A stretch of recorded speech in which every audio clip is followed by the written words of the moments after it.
Today we're talking about the 5 reasons why the INFJ can't find a partner. I've been married for a couple of years now, but for the majority of my 20s and well into my 30s, I was single. And I was single while I saw my friends get into relationships, then maybe back out, then they find somebody new. It definitely seemed like something that was so much easier for others than it was for me. And now, after having worked with so many INFJs over the last almost 10 years, I can definitely tell you there's a pattern. There's something we as INFJs experience collectively. And it's not just something where we should go and look at those reasons and say, poor me, well, I'm just not going to get my needs met, or it's so much more difficult for an INFJ. It's so much more than that. We have to recognize what doesn't work for us, but what might work for others. And therefore understand what we have to do and how we have to show up in order to get everything that we want out of a relationship. Before we get started though, I want to let you know that we're having our yearly Easter promotion for the INFJ Epic Life audio guide. It's going to be $50 off. This is the best price we have all year long, so you'll never find a better offer than this.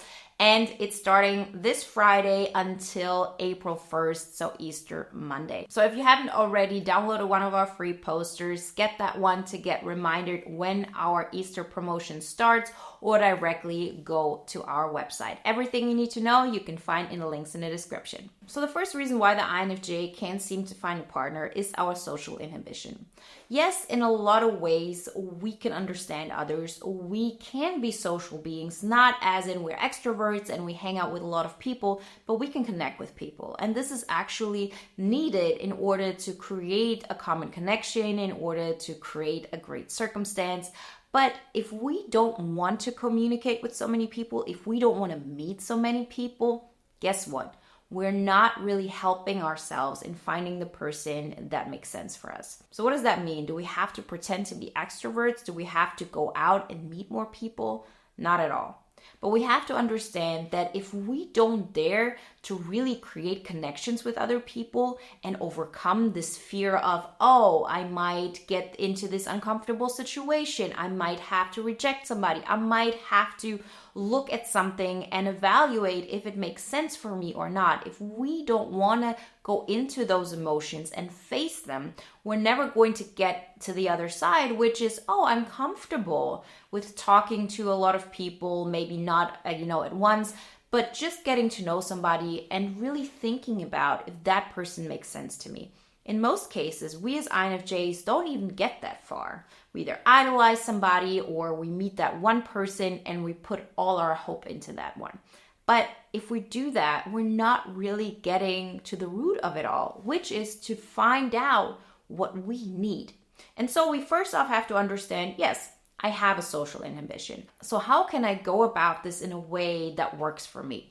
The best thing that I have found, specifically in our times, is online dating. And I'm not talking about all those swipe apps. I'm talking about something serious, a page where there's a real personality test, where they really connect you with people that would potentially at least make sense to you. And then you can decide on your own how often you're willing to talk to a person, how often you're comfortable to get into this atmosphere, but always going into it with the goal of, I want to get rid of this uncomfortable feeling. Talking to somebody online who might be a potential partner should be something that feels as easy as, talking about passing the salt. That is our goal.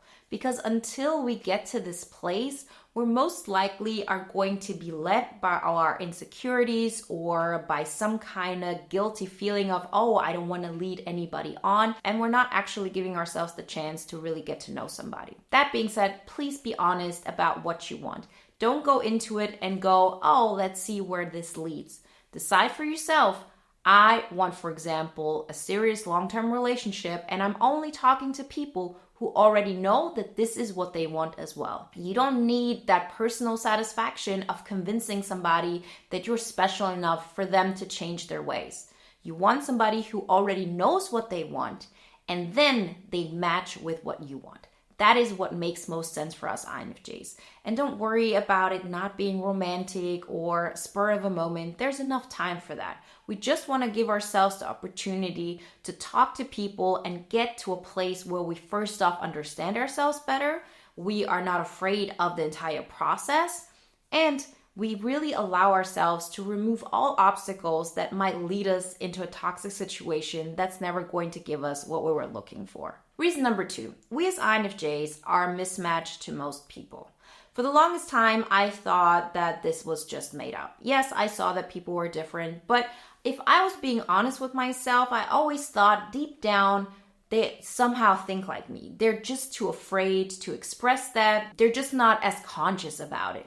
I always felt there was some kind of connection with people, and everybody would want, an honest conversation and to be really aware of what's really going on inside. But that's just not the case. Most people are not that deep, and that's okay. It's just important for us to understand this. So what are we going to do? Are we just going to pity ourselves and say, oh, poor me, I'm just not cut out for most people, and therefore I'm going to stay single forever? If we want a relationship, we can definitely get that. We just have to be aware that the fact that we're mismatched with other people is actually something that can be an advantage. Because what we have to do is, for example, if you have an online profile, is to be as honest about who you are and what you want as much as possible. Once I did that, so this is not just about saying I'm looking for a long-term relationship, for example. This is also saying about, I want personal growth. It's important for me to find somebody who's also into that. I want somebody who has a plan, who has goals, who has ambitions. Whatever you want. And this is really about trying out what you really want, asking yourself those questions, deciding for yourself what kind of future you want for yourself and who would fit that bill. What most INFJs do, and what I had done for the longest time, was to, aim for a feeling, urge to have this connection. And so if there's somebody that comes into my life that could be a potential partner, I would ask myself, how can I fit into their world? This is a disaster waiting to happen. So practice it. Ask yourself, what do I want? Where is my life going? What kind of person would fit into this life? Logistically, personality-wise, and so forth. And don't necessarily narrow it down saying, oh, I only like this personality type. If you are firm on what you need, you can really allow a lot of people to try to fit that bill. But really define for yourself in a vacuum what you want. Not based on how that person is going to react, how their life is going to, develop. You decided for yourself, and then you see, who can fit into this theoretically? And then we can talk about how emotions can develop. In a lot of ways, we know beforehand that person, just wouldn't match. But as often as this happens, we also get into situations and develop feelings for somebody who really logistically doesn't make sense in our life. We get attached to the persona we think they are and not to the person that they could actively be in our lives. So remember, yes, I might be a mismatch to a lot of people. That's why I'm going to find the person who is a match much faster. Because if I, for example, present myself in a way where a lot of people directly get turned off by that because that's just not the person that they could imagine having in their life, you have less time wasted with those kind of people. On the other hand, people who don't see anything off-putting about you, they will get into your life. That's how it was with me. Like, till this day, my husband says, I have no idea what you're talking about, why people thought you were weird, why people, didn't think like that was a normal person. But I remember very vividly how I was telling my friends and showing my friends how I showed up online, for example, and they said to me, what do you think you're doing? Of course people are going to, back out of this. Like, this sounds like you're completely weird. No, this sounds like me. This is who I really am. This is what I really want. And the person who matches that will find it normal. They will not have a problem with that. Or even if they understand that there's something uncommon about it, it won't make them back out. So make it really easy for people to understand who you truly are, so they have the ability to remove themselves out of the equation without even having to put any effort on it. So then when you get into conversations with people, it will be people who already are okay with you showing that part of you. The third reason why so many INFJs can't find a partner is because we crave deep connections.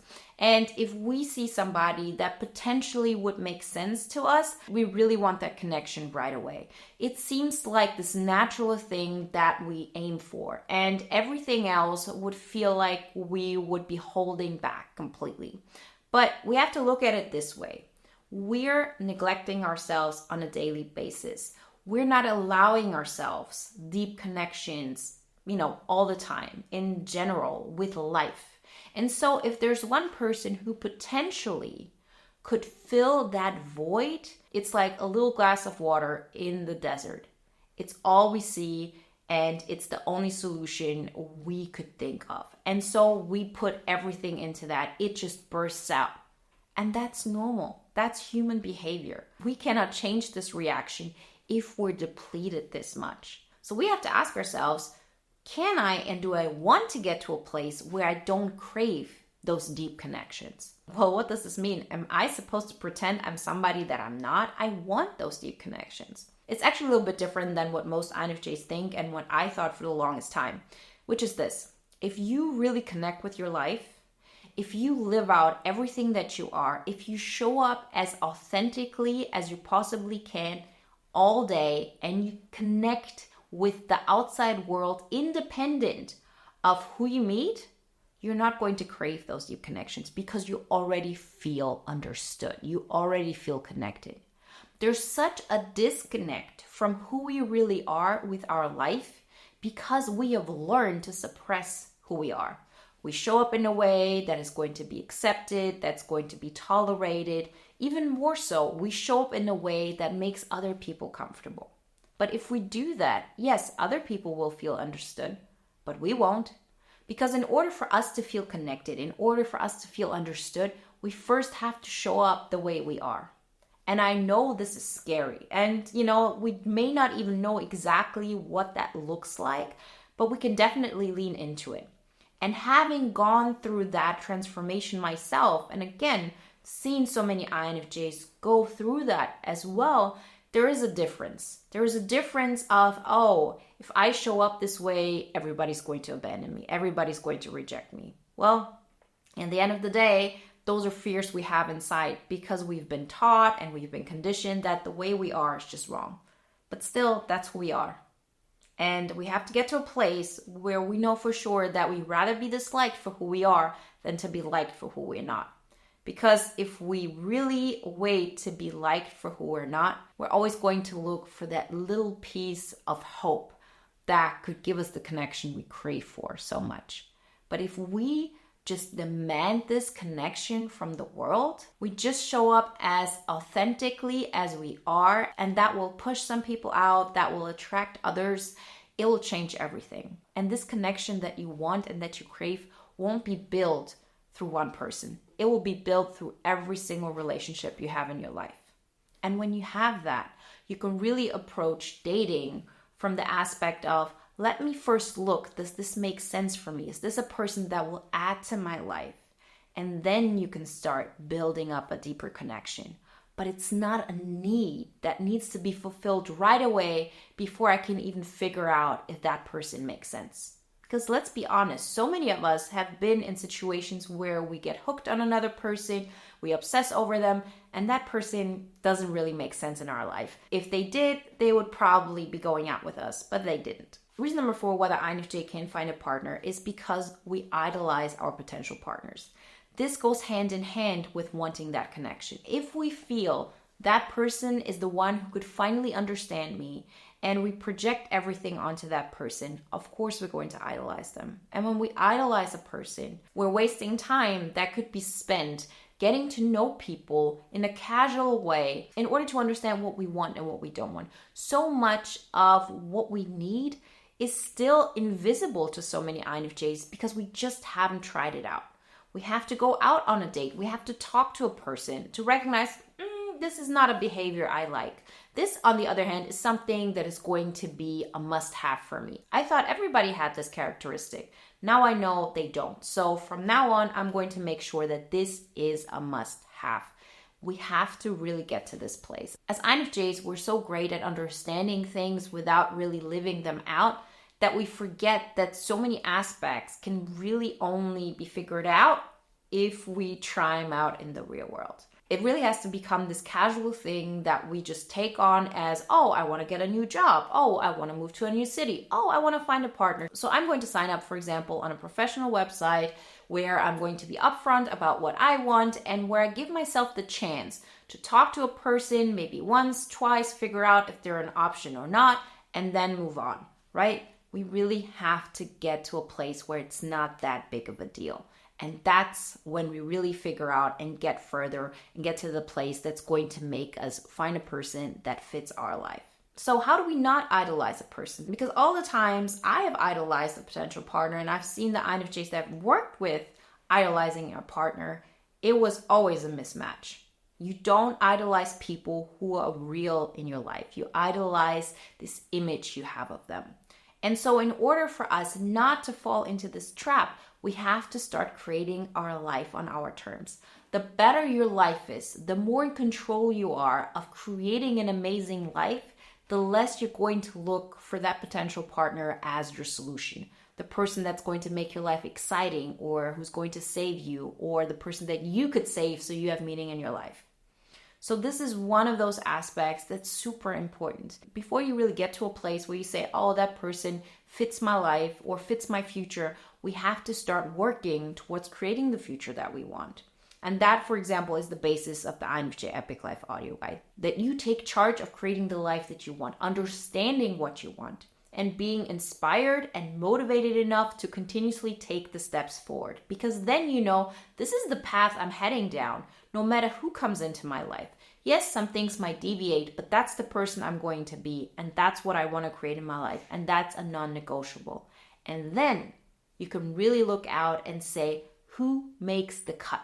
Who fits into that life? That doesn't mean we can't make compromises, but we're not going to idolize a person because we think that person might be the solution to all our troubles. No, it's just an add-on to the life we're already creating. And that's when we come to reason 5, actually. The INFJ so often puts way too much weight on a relationship.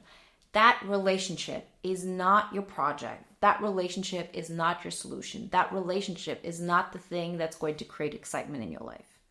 It will never last. Like, even if something happens that might give you those emotions, for a minute, it's not going to be that kind of energy that's going to be sustained throughout your relationship with that person. Because in order for us to feel excited, we have to create that excitement. Otherwise, once this person would really become part of your life, we would fall back into all of our old patterns and we would feel unfulfilled again. That's why we don't want so many people in our life, because we're looking for that excitement, that person that's going to make a difference. And if they actually would want to be with us, if they would be a great addition to our life, they're not interesting enough for us, because they're not going to get us out of our misery. And that's our predicament. We have to get ourselves out of our misery by ourselves, because we're the only ones who can really do that. Although we think others could, it's just an imagination in our mind. And once we're on that path, once we start creating things, we're automatically not putting that much weight on a relationship. Yes, it's a great addition. Yes, it will give me something that I don't have yet, but I'm already winning. This is just going to be the cherry on top. And if you approach your life this way, if you create the INFJ Epic Life on your terms, then that's exactly what's going to happen. You're going to be happy about a relationship. It's going to make your life fuller, but it's not a make or break decision. And that's when things get easier, seemingly overnight. Remember, if you want some more guidelines, how to create your INFJ Epic Life, what steps to take, what will really motivate us, and what we have to look at, what mindset shifts have to happen. And it's really a holistic guide. Then get the INFJ Epic Life audio guide. Now is the perfect time for it. Remember, we have the yearly Easter promotion starting this Friday until April 1st, so Easter Monday. This is the best time to get the audio guide. So really start your INFJ Epic Life journey, and you'll see how finding a partner will just become that much easier. Have a great Easter weekend, and I see you in the next one. Bye, guys.